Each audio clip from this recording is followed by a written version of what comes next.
February 13th, 2017 was an unseasonably warm day in Delphi, Indiana. 14-year-old Libby German and 13-year-old Abigail Abby Williams, two best friends, set off to hike Monon High Bridge Trail. After failing to meet Libby's dad a few hours later, who was waiting to pick up the girls, panic rippled through the rural community and a search party ensued. One day later, the teenagers' bodies were found less than a mile from the bridge. The case remained unsolved for years, despite Libby capturing video on her cell phone of the alleged killer, known as Bridge Guy, following the girls and instructing them down the hill. More than 5 years after these murders haunted the small town, a volunteer noticed a misfiled tip and alerted law enforcement. Soon after, in October 2022, police arrested Richard Allen, a 50-year-old who worked at the local CVS, and charged him with both Libby and Abby's murders. The time between Allen's arrest and the trial was rife with legal drama, from leaked crime scene photos to prison confessions. In November 2024, Allen was ultimately found guilty of 2 counts of murder and 2 counts of murder while committing or attempting to commit kidnapping, and he received the maximum sentence, 130 years, for the brutal crimes. His lawyers have since moved to appeal his conviction. Áine, Cain, and Kevin Greenlee, hosts of the Murder Sheet podcast and authors of Shadow of the Bridge, The Delphi Murders, and The Dark Side of the American Heartland, joined Forbes True Crime to discuss all the twists and turns of this heartbreaking case.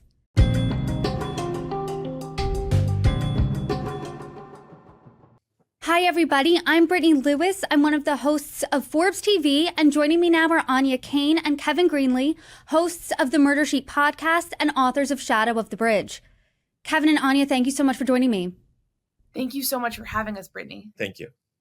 I think a really good spot to start this conversation would be how you both got involved in covering this case, because on February 13th, 2017, Abby Williams and Libby German went out for a hike, and they ended up ultimately not returning home. The next day, they were found murdered.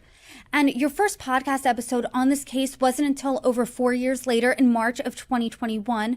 And at that point, this case was not solved yet, and it has been more than 4 years since the girls were found. Since then, you've released dozens of podcast episodes. You've written a whole book about the case. So to start off the conversation, how did you start covering the case? It's a great question. So we moved from Brooklyn, New York, back to Indiana, where Kevin is from. And immediately, how important this case was to Hoosiers all over the place became very, very evident. People felt like Abby and Libby could be kids that they knew, could be their own kids, just out for a walk and never returning. And so I think people just had a real sense of urgency around here to get answers and figure out what is going on in this case. So that was something we heard from listeners around here. That's something we heard from just people in our lives around here. And then we got curious. We were thinking, why is this not solved? What's going on? So that's how we sort of got involved. I think you both have a really interesting dichotomy that you can see play out on your podcast as well as in the book, because Áine, you're a journalist, and Kevin, you're an attorney. So talk to us a little bit about those perspectives and how they factor in when you're covering a case, and especially this story. Absolutely. So for me, being the journalist, I was a senior reporter at Business Insider for 6 years back in New York. I was on the business beat, so a little bit different, a little bit less morbid, but still, good at basically learning how to get information, how to track down documents, how to talk to people, how to do interviews, how to track down possible sources. And so that's been kind of my primary responsibility for us is trying to figure out, how do we cover this story? What's our angle? How do we kind of get into this and unlock information? Because one thing that's very important to us is, if we're going to cover a case, we want to add something to it. We don't want to just kind of copy what everyone else is doing or read another kind of quick summary. We want people to walk away with, oh, I didn't know that. Or, oh, that's a new person we heard from. So I think we just wanted to, that's where I kind of come in. And in terms of the law, so much in this case happened in court filings, which basically are written in a language that's very difficult to understand if you don't know law speak, for lack of a better word. So I'm able to translate that. And then on top of that, because I understand what needs to be proven by the attorneys on both sides at different steps of the process, I'm able to figure out their strategic decisions and hopefully illustrate a little bit about what's going on in their minds and what they're thinking. And I think that that's a really good point because as I read in the book, a lot of the antics, a lot of the fireworks in this whole saga really happened in the trial, pre-trial, all of the legal parts. So I was really grateful for you, Kevin, for you to break it down. And Áine, I think that's interesting that you said, hey, we want to provide something else because you guys were so intimately involved in this story that as I was reading it, I didn't know you guys were actually part of the case at some times because you had crime scene photos leaked to you. You had even the prosecutor at the end of his closing argument, he inadvertently quoted your podcast. He called it the Bridge Guys Starter Kit. So can you talk to us a little bit about what it was like being that involved and actually like having your whole hands into this story? It was gratifying to sort of earn the trust of people in the case, or be kind of considered an outlet that was trustworthy and was going to just put out news instead of, or good analysis instead of just sensationalized nonsense. But whenever we would kind of get too much into the story or become part of the story, like with the leak, it actually really concerned me. It was not something we were intending or wanting because, you know, as a journalist, you don't want to become the story. So I just kept on like being like, oh my goodness, you know, like it was something when we got leaked stuff, you know, we immediately went to both sides of the case, both parties, and said, hey, this is happening. We don't know where it's from. We're not going to report on this. Please just, you know, deal with it because this could be very detrimental to the case. And, you know, it just was like, oh man, we're suddenly, you know, you're reporting on a soccer game and then suddenly you're in the game and it's not where you want to be. But we tried to handle it as gracefully as possible to avoid compromising our own ethics and avoid compromising the case. Because it was one of those things where like, it's not newsworthy to report on these photos, and it's not ethically right because they shouldn't be out. They're sealed and they don't really add anything to the public discourse. And Kevin, if you could add to that, aside from the journalistic questions that were abound there, what about you from a legal perspective? What were you thinking the moment you got leaked crime scene photos? When we got those crime scene photos, which were graphic, frankly, they showed the bodies of both girls after death. So first of all, just as a human being, they were very disturbing to see. But as an attorney, the first thing that came to my mind is that this could really potentially affect the outcome of the trial. It could affect the interests of Richard Allen, because if you were his attorneys, you might not want these pictures to be out there because they might inflame jurors. So I was very concerned about how this happened. And I was very concerned about trying to figure out a way to hopefully deal with it without jeopardizing the rights of the accused man to a fair trial. And of course, I also wanted to protect the rights of the families because no family member deserves to have to worry about seeing pictures like that of their loved ones pop up on the internet.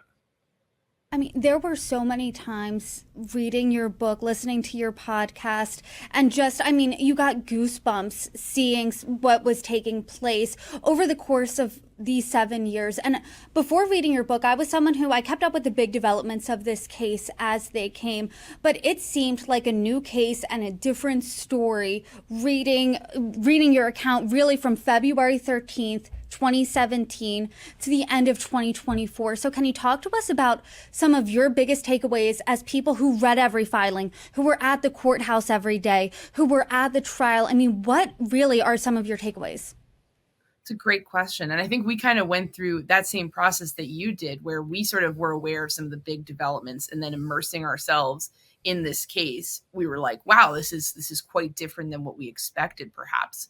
For me, one really a thing that struck me, I suppose is the best way to say it, was that oftentimes when this case is discussed, it's sort of discussed as sort of a law enforcement failure, right?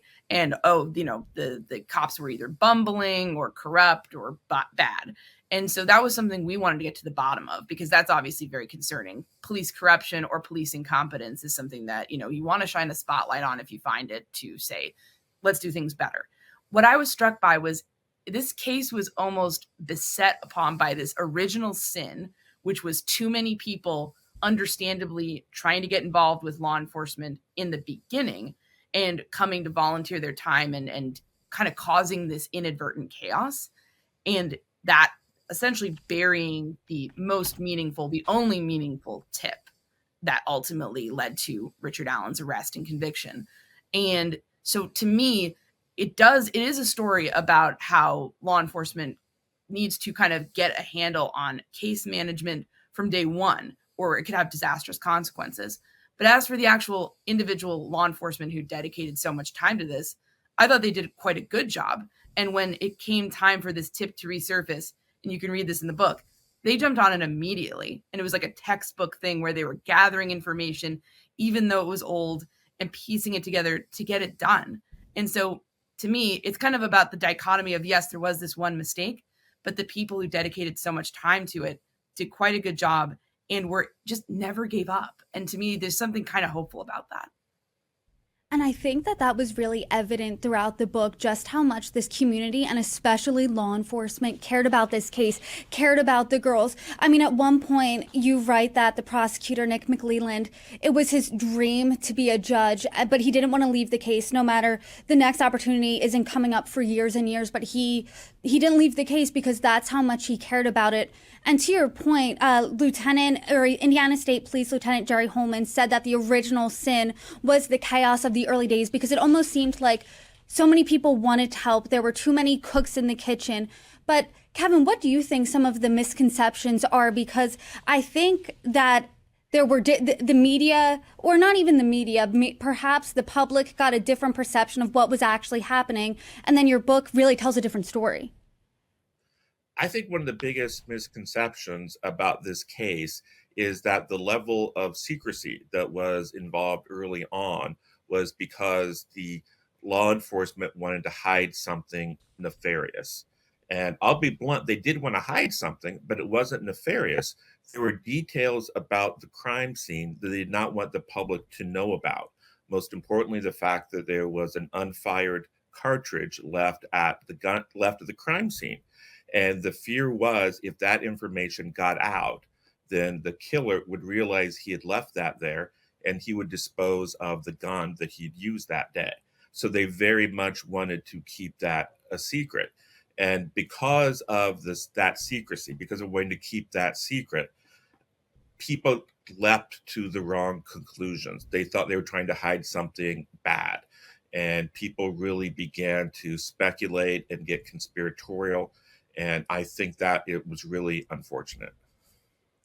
And I think that you write this in your book, and you've said it many times on your podcast. This story is the story of two young girls who had their whole lives ahead of them, and they were brutally murdered, and that was taken away from them. And it really ripped an entire community. But what happened and what unfolded in the chaos after that, and what happened in the legal process, really moved away from the girls. It didn't seem like it was about the girls, and it seemed like the girls were forgotten in a lot of that. You're shaking your heads. So talk to us a little bit about that, because even at one point, there was a YouTuber who really weaponized the hashtag Justice for Abby and Libby, which was a hashtag that their parents set up to remember them. Yeah, no, it was so gross for so much of the time, and it was just bizarre because it was unnecessary. That's what I kept on thinking. Why are people doing this? Like, just, we can have an open mind about the accused. We don't have to convict him in the court of public opinion, nor should we.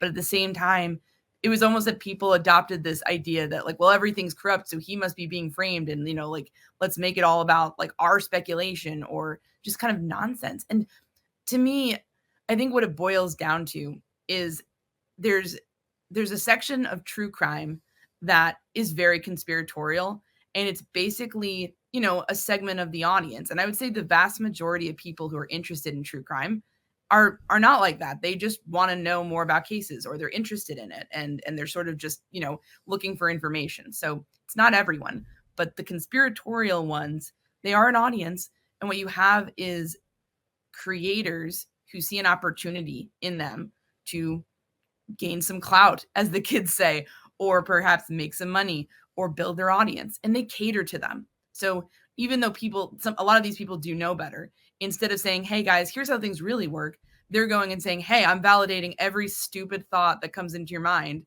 Give me money. and literally, because you mentioned that hashtag was created to honor the memory of the girls, so that the family members could type in that hashtag and they could look and see pictures of the girls different people had posted. And these people used it as part of a marketing campaign for a fundraiser that they were running to raise money for the defense of the man charged with the murder. And that was especially confusing to me because his defense was being paid for by the taxpayers of the state of Indiana. So I still don't understand why they were raising money. And even to this date, it is unclear what exactly happened to those funds. Yeah, we don't know where these thousands of dollars went. And it's just like, it's just another bizarre episode that you see in this case where you're like, what happened with that? And I think your book really highlights this. The defense was, it seemed like, leaking to certain YouTubers, certain people about this case. They didn't end up talking to you, but I mean, it seemed like, and correct me if I'm wrong, that the heart of this, that two girls were murdered, they were moving away from that. They didn't really remember that, because you highlight something that at, I believe, a Christmas party or some sort of party after, one of the gifts that were given was a picture of the Monon High Bridge, which is right where these murders took place, right where the girls took that video of their killer following them. I mean, what do you make of that and the defense in general? It's a good question. I feel like that bizarre Christmas party episode just reflected the defense's chronic aversion to being able to read the room and, know what's appropriate and what's not appropriate. In fact, that they posted that on social media was just like, do you know how this looks? But I would say in general, what we saw with this defense was when they came into it, they came in with some pretty good reputations. We actually did profile episodes on Brad Rosie and Andrew Baldwin in particular, because they were presented to us as attorneys with, very good reputations. And we were excited to see what they were going to do. And honestly, what we were looking forward to doing was sort of covering the case of like, there's good attorneys on both sides doing good lawyering and going back and forth, and we're going to get to the truth that way.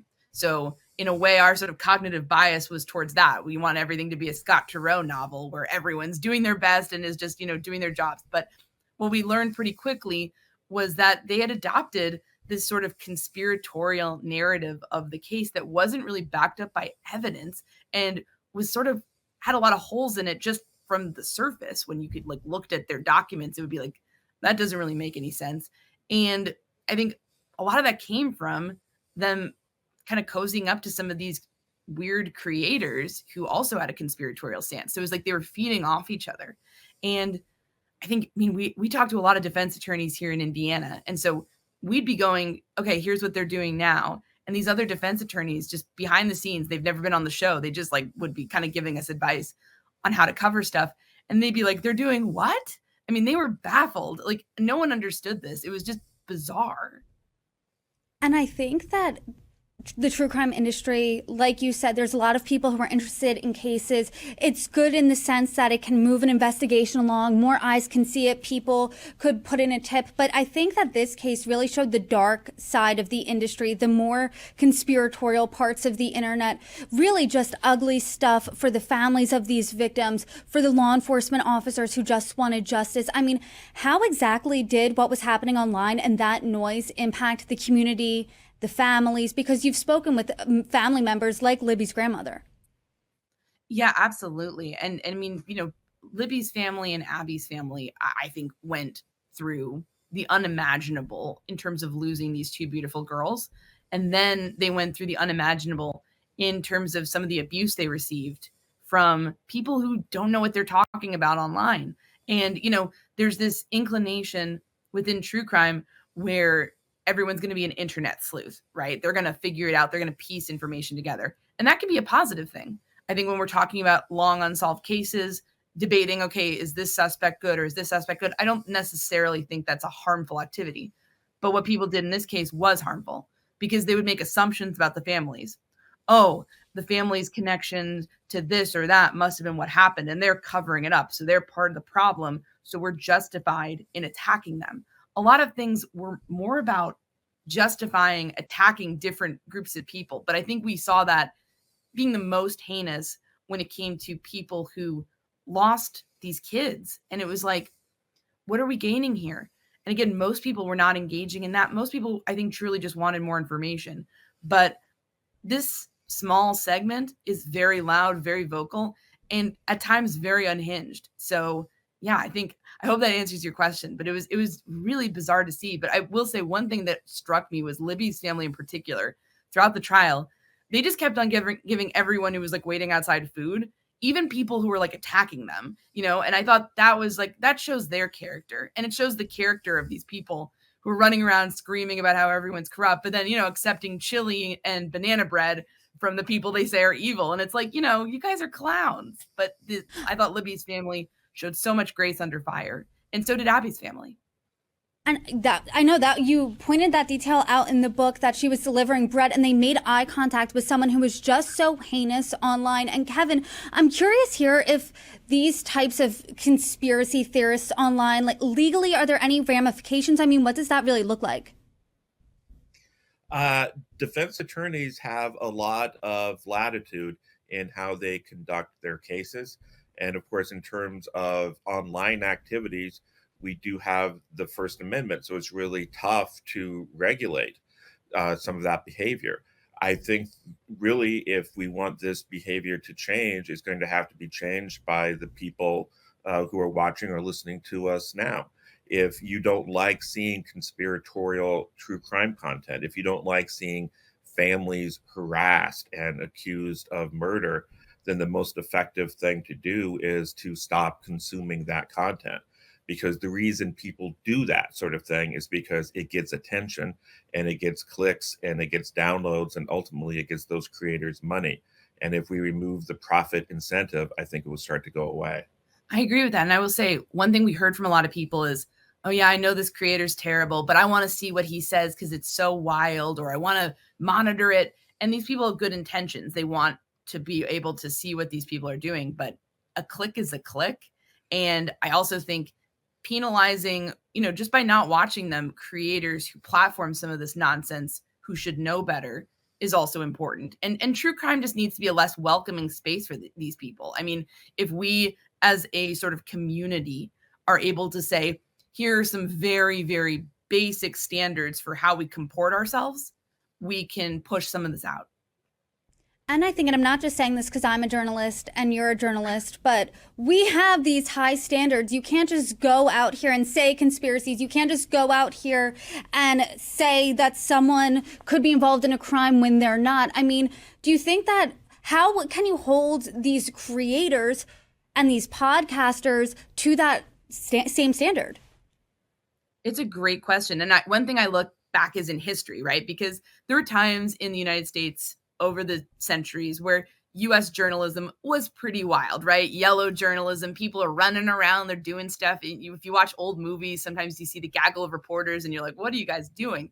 So, I see journalism as something that professionalized over time. And the way they did that was internally getting together and saying, here's some standards, and sort of that coalesced over time to be general standards for the whole industry.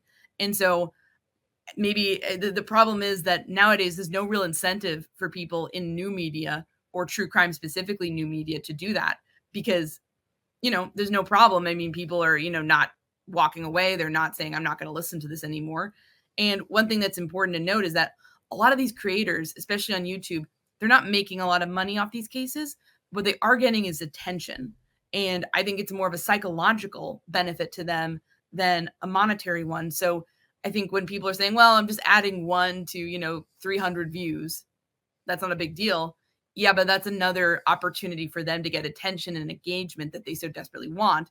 So I think it does unfortunately have to be internal, because I don't know how you clamp down on this without being too heavy-handed around your First Amendment rights. We want people to be able to say what they want, but honestly, I do think that to a certain extent, big tech platforms could play a role in this.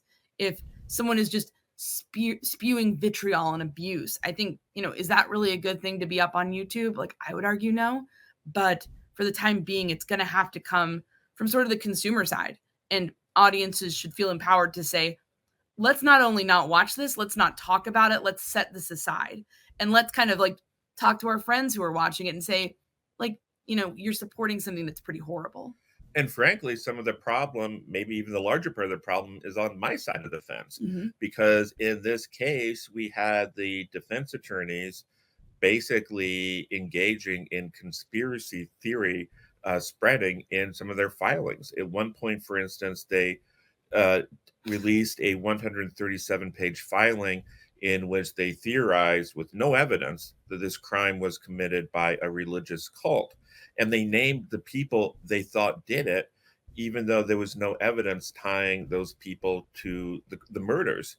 And this became a part of the public record. You could go online and call it up from the court docket. And so when things like that happen, I'm not sure how journalists can cover that, because it becomes newsworthy to an extent just because the defense attorneys are doing it. But it's not really newsworthy because it's nonsense, and you're smearing the names of people who had nothing to do with the crime. And that could potentially obviously ruin someone's life, especially a case like this when it involves children who were victims. But in the stretch of the years from 2017 to 2022, when Richard Allen was ultimately arrested and charged with this crime, it's law enforcement behind the scenes was working, not giving up. It seemed like, though, from the outside perspective, as someone who followed the case, that maybe this is a case that's just not going to get solved. But that's not the case. Richard Allen's, his house was searched. There was a tip that was misfiled. And then he ultimately, once that tip was given back to law enforcement, he was on their radar. Law enforcement went and searched his house, and he's standing there. And you guys write it so well. He's standing there and he's essentially saying to the police, it's over. This is over. He's kind of resigned to the fact that my life's over now after this. He was ultimately convicted of these murders, and his wife, after the conviction, comes out, Kathy Allen, and she says, this isn't over. What do you think? Does the community think this is over? I mean, where are we right now in this case? It's a great question. I think for some people in the community who perhaps watch more of the high level updates, I think there is some confusion of like, wait, a lot of people seem to think he's not guilty. What happened there? I want to know more. What exactly, how strong was the case against him? So I think there's, actually what sometimes we'll go to McDonald's or we'll be in a store and people will come up to us because they recognize us and they say, did they get the right guy? What's your opinion? And so we'll kind of talk about our opinions with them. But I would say that a lot of people are still wanting to know more, because I feel like the coverage of the trial may have made them feel that the case was perhaps weaker than it was. And they're kind of basing off that of like, wow, I'm surprised there was a guilty verdict. What happened there? So I think a lot of people are somewhat confused. And then for the community, I think, I don't want to speak for all of Delphi, obviously, but I think for them, the fact that there's been a conviction can mean that they can focus more on memorializing Abby and Libby themselves. There's a beautiful park in their names in Delphi. There's scholarship funds in their names in Delphi to help kids locally. And, the park is lovely because it provides a safe place for kids to play. So I think in Delphi, perhaps there can be, there's no making up for this loss because we can't get Libby and Abby back. That's the ultimate horrible tragedy at the heart of this. But we can at least get them back as far as focusing on them instead of their killer. And I think that a part of this case that really grabbed the nation was the fact that Libby had the wherewithal to pull out her phone. She felt that something was right, it seemed, pulled out her phone and filmed Abby walking across the bridge and ultimately filmed her killer. And Carroll County prosecutor Nick McLeland, he called the girls heroes. Libby for filming what had happened and Abby for concealing the phone. And both of them, he said, for camouflaging the bullet that ultimately led them to Richard Allen. And in the book, you guys call the girls heroes too. And I want to get back to the victims, get back to Libby and Abby, because that's what is at the heart of this. And like you and I were talking about, it kind of got lost here. So how do you think the world should remember the girls? These two kids were awesome. I mean, like just talking to people who knew them, talking to people who taught them, who loved them, who just kind of had interactions with them around town. You can't underestimate the loss here, because these were just really good kids. And one thing I think it's important to emphasize is they had such a strong bond with each other. They had different personalities. Libby was a bit more gregarious. She was a bit more out there. She was going to tell you how she felt. She was going to be outspoken, especially when defending people who maybe were quieter. And then Abby was going to be one of those more quiet people. She was going to be a bit more introspective, thoughtful, and maybe a little bit shy. But I think they brought out different sides in each other. I think with her friends, especially with Abby, Libby could be more thoughtful and kind of like her grandma described her as almost like her friend's therapist. She's like giving them life advice. She's very wise beyond her years and just seems like a, I don't know, really fun kid. And with Abby, once she's comfortable with you, she's going to be a lot more outspoken. She's going to be a lot louder. She loved roller coasters. That was something that her mom, Áine, talked about in court. And, so she was a bit of a daredevil herself. So they kind of complemented each other really nicely. And I think what's so important to remember that day, and I almost think this was also reflected in what Nicholas McClelland, the prosecutor, did, in what the law enforcement officers who all worked so hard on this case did, is these girls never left each other that day. Neither of them ran or left the other one there. They would not leave each other behind. And in a way, the people who worked on the case later, they would not leave the case behind. And I think that's a testament to just sort of people in this community, and how they are there for each other, how they're showing up for each other. But I think that all goes back to Abby and Libby and their bravery that day, because what they faced was, I think, something that most of us could scarcely imagine in terms of the horror. And, I think that's what I'd want people to remember. And just, these were smart, good girls, and they had the misfortune of running into someone who had horrific intentions that day. And it's important to remember their lives, though, because even though they were so young, 13 and 14, they had touched a lot of people in a really positive way, and just kind of, they're still very fondly remembered there. I know Libby's family still keeps her in mind when they're planning their vacations. They're thinking about, well, what would Libby want to do? And, she has nieces now that she's never gotten to meet. That's a huge tragedy. But I think, she and Abby are both going to be presences in their families and in Delphi for years to come, because they just left that kind of impact. Well said. And Kevin, definitely, do you have anything to add? How are you remembering these girls after the hundreds of interviews you've had, after being in that community? What do you want the world to know? I want the world to know that those two girls in their short lives made the world a better place. And if they were still here, the world would be even better. And I find myself often thinking back to something Prosecutor McClelland said in his closing argument. He said that one of Libby's dreams was to grow up and help police solve crimes. She never got to grow up, but she did help police solve crimes. She solved her own murder with the help of her friend Abby. This was a very special and remarkable young woman.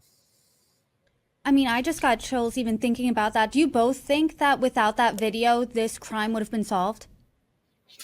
Personally, it's hard to know, but my sense is perhaps not. I think that video locked Richard Allen into being Bridge Guy. And, he walked himself into that. He describes himself as wearing the exact same clothing and being in the exact same places. And one thing that was really important at trial is that even the witnesses who were on the trails that day, they described Bridge Guy in different ways. An older woman thought he was a younger man. Some kids thought he was an older man, right? It's like the different perspectives. But one thing they all agreed upon very vehemently was that they saw the guy in Libby's video. Libby's video was like the anchoring point for everything else that followed in the case. So I think it was very important, and I don't see how the case comes together without it. So I think it was crucial. And I think the fact that Libby's phone was found under Abby afterwards, that the killer didn't get to take it away or, destroy it in some way, was also very crucial. So the fact that they had that phone, I mean, that's in the book, we talk about the CSI officers who find it. And it's like, that's a big moment. That is sort of the linchpin when it comes to the evidence, I think. And Shadow of the Bridge is coming out soon. It tells this entire story from start to finish. I mean, the details grip you in every single page. So when's the book coming out, and where can people get it? So the book is coming out on August 26th, And I believe people can get it pretty much anywhere. I know it's going to be on Amazon and through other online retailers. I believe it'll be carried in different bookstores. You can probably call your local bookstore if you want to support the sort of local indie bookstores. We always encourage that and sort of make sure that they get it if you want to order through them. But I think it's kind of wherever books are sold. And we're really thrilled and, thank Pegasus for the opportunity to kind of put this story into words. Áine, Cain, and Kevin Greenlee, thank you so much for joining me. I appreciate you telling this story. I appreciate your reporting. Congrats on the book, and I hope we can have more conversations soon. We would absolutely love that. I really loved talking with you. You asked great questions. Yeah. This was very fun. Yeah, we really enjoyed it. Thank you so much.